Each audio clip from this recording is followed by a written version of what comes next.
What's going on, guys? It is Patrick here, and today I'm bringing you another episode in my top 5 zombie series. And in this video, we're going to be covering the top 5 maps in Call of Duty Zombies, a very highly requested episode. Now, if you guys want to leave a like, help me out, that'd be great. As well, I just want to stress that this is my own opinion. Just please remember that while you're watching this. This isn't the be-all to end-all opinion. It's just my own personal opinion, what I think, what my favorite maps are. So guys, let's get into this. This is the top 5 maps in Call of Duty Zombies. Coming in at number 5, we have Call of the Dead from Black Ops 1 Zombies. Now, I never really played very much Zombies when this map came out, actually. I kind of stopped. I played all of World at War, then I kind of stopped after Nocturne Toten, and I got back into it around the time of Moon. So I never really played these maps, actually, and I gotta say, even without that sort of nostalgia factor that always makes the older maps more enjoyable, I still really like this map. Like, without any of that, I can just go back playing this map. You know, after playing Origins and Mob of the Dead, I can still go back to this map and say, wow, this is a really enjoyable map. I like this a lot. This is great. So just for that reason alone, it is so good. And it may have even been higher on the list had I had played it during the time it came out. Now, I gotta be honest with you guys, there were a couple other maps that were really close to this spot. Number one was Kino. I was so close to picking Kino, but I think Call of the Dead is more in depth. The other one was 5, which is another a difficult map, and I like it for that reason. And then the last one was actually Nuketown Zombies. So I just wanted to clarify that although this is number 5, those other 3 maps were so close at making this list. I love those 3 maps too, but I wanted to put Call of the Dead because I think it's such a big, innovative map, and I really do love it, despite all my hate on George and the fog and the jug location, all that kind of stuff. So coming in at number 4, we have Nocturne Toten. So this may be a little surprising to some of the newer zombie players as to why I chose this map for number 4, but I gotta say, this was my first Zombies map, and really, I debated putting it at number 1. I love this map so much. In fact, the next 4 maps, including this one that you're gonna see, really are all pretty much even, in my personal opinion. I all kind of love them equally, but I had to, obviously pick a number 1 spot. So number 4 is Noct. Now, why do I love this map? Number 1 is it's basic. There's nothing crazy about this map, nothing going on where, you have to do the Easter eggs and build stuff. It's just get a good gun and just kill some zombies, and that's what I love about going back to this map, is it's just basic. Number 2, the zombies are stupid, so you don't have Jug, which makes it a little bit harder, but as you can see here, the zombies are very slow to attack you, so you can actually train on this map with not a lot of problem, and it's really always just an interesting time to see how bad the zombies are. Unless they don't get in your way, you're basically gonna live the entire time. Now, the other thing why I like this map is the feel. I always talk about the feel factor in Zombies, and this map is it. It's really gritty and dirty and scary almost. It's just the sound of the zombies is... The zombies on this map are the scariest of anything in Zombies ever. They growl in this really just terrifying way. I love Nocturne Toten, and really, if I had to put it at number 1, I would have been totally okay with that. It's that good to me. Moving on to a number 3 spot, we have Derice.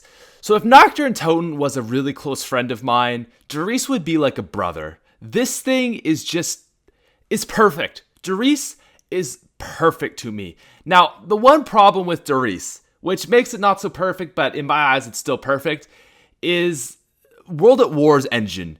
Zombies are so stupidly laggy in this. There's this thing called the gravity where if you get hit by a zombie, it sort of sucks you into it, and it's really easy to go down just by taking 1 hit, even when you have Jug. So it's really annoying in that sense. Plus, the Wonder Waft doesn't work because it takes away your Jug. Now, yes, you can play the Black Ops 1 version, but then you don't get the PPSH, and that's even worse. So Derice, the map itself is perfect to me. It's not too crazy, not too busy, but there is some stuff you got to do. You can camp, you can train, you can play with the team, you can play solo, you can do any strategy. Any strategy that you want to use on this map, you can put it into it. You can camp any sort of spot. You can go training. You can go super aggressive. Just anything you want to do on this map, you can do it. And, it's hard to explain why I love this map so much, but if you love it too, you understand. And if you don't love it too, then it's probably really confusing why, but it's just hard to explain. It's a great map, and Derice is a classic. And boom, right into the next clip with an awesome sort of looking segue that just happened out of nowhere between the 2 clips.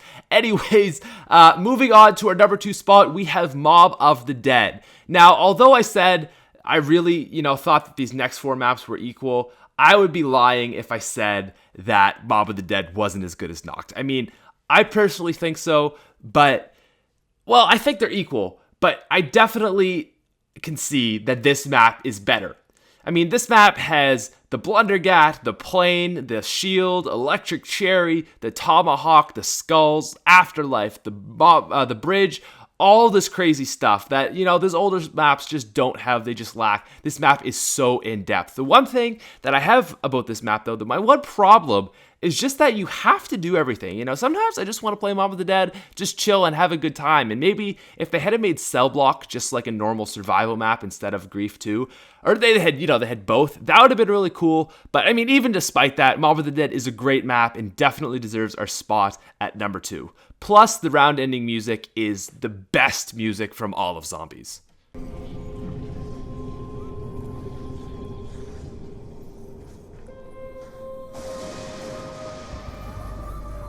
And coming in at number 1 on our list of top 5 maps in all of Call of Duty Zombies, guys, I think it's pretty obvious. It has to be Origins. Is there really another pick that you could say? Is there really? I honestly don't think so. Origins is the best map of all time. There's no question. There's really no debating it. Origins is just perfect. The only map I can really think that goes this deep at all is Mob of the Dead, or maybe Buried, but I think Buried just doesn't even deserve to be into that consideration. It's just so easy. Mob of the Dead is perfect. It's challenging. It's not too challenging. You can build staffs. You have a really tough boss, the Panzer Soldat, but he's doable if you set up right. You have 9 perks in total. You have buildables. You have a crazy, crazy Easter egg that the ending's questionable, but it's kind of grown on me since a year ago. But Origins is just perfect. I can't really say. I don't think there's anything I can say about this map that I don't like. I mean, maybe the doors are too expensive. Maybe I wish it was a little easier to get all 9 perks. Maybe, I don't know. Like, I really come up with blanks. Maybe the map's too big. Maybe I wish that there was a thing like Mob of the Dead, but really, you know what I mean by Mob of the Dead, like Mob of the Dead Cell Block, or something like that, where you can just kind of chill and just have a normal game, but on the map. Maybe I wish there was something like that, but really, I don't think so. I really don't think so. I think I'm cool with this. I think I'm cool with this map. The way it is, Origins is perfect and deserves to be at number 1.